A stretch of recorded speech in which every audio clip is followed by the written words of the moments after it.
Hey there, Rebus Forever here. So I've done two videos about this game that were mostly gameplay with my stunted attempts at ad-libbing some sort of opinion piece in the genuine belief that no matter how much I like this game, I didn't think I could get a page of words out of it. Since then, I've been occasionally checking the forums on Steam for the game. I saw a few posts from fans asking if any new content was going to be released. It seems like the devs were willing but unable to justify the cost given the game's player base and the size of their studio. This made me a bit sad. Having enjoyed the game and put in 79 hours before recording any footage for this review, I felt it was my gothly duty to maybe expand that player base by maybe one or two and get a 1 minute-ish review out of it. So here goes. Do you like well-written, fleshed out stories and intense narrative? Well, bad luck, there will be none of that. Do you like cutting-edge graphics and photorealistic image quality?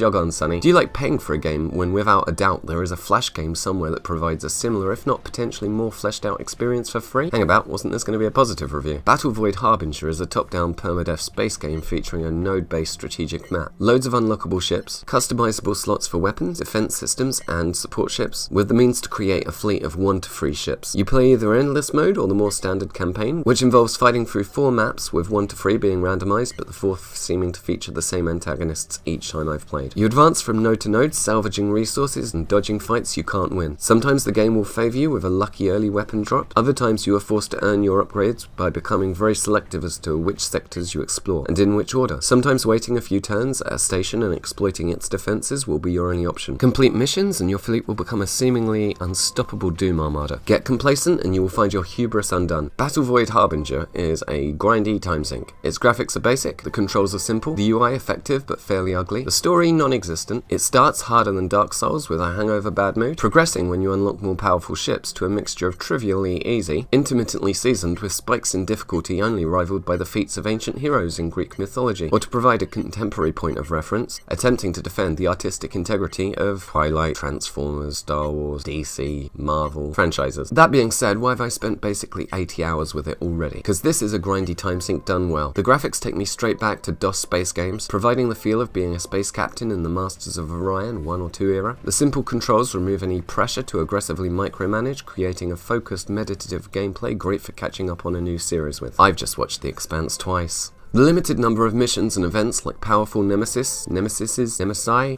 arch-enemies, mix up the gameplay and do motivate the player to deviate from the mission objective in the name of extra resources, without cluttering up the main map like you are playing an Assassin's Creed or Far Cry game. Advancing from the weaker ships and being knocked around on easy to unlocking some of the capital ships and being able to hold your ground on hard provides a sense of progression. The mixture of different ships and randomly generated maps makes repeat replays about as enjoyable as they're ever going to be. This isn't a game for those who demand a fleshed out story. Little can be said there, but I think this game works best for people with either a very active imagination or none at all. I'm fine with a text box and imagining the rest. This game is my jam. It doesn't fill the role of more advanced RTS or 4X games, but if you like those and FTL, I'm pretty certain you will get something out of this. So yeah, anyone else got any games that they see all the faults for but just can't help liking? This was a bit of a new one for me. Thanks for watching and all that jazz. Groups on the front page. Got my second Patreon supporter now, so I'm feeling fairly big time. If you like my stuff, maybe consider sharing it someplace. I mean, after all, YouTube doesn't anymore. Toodle pip.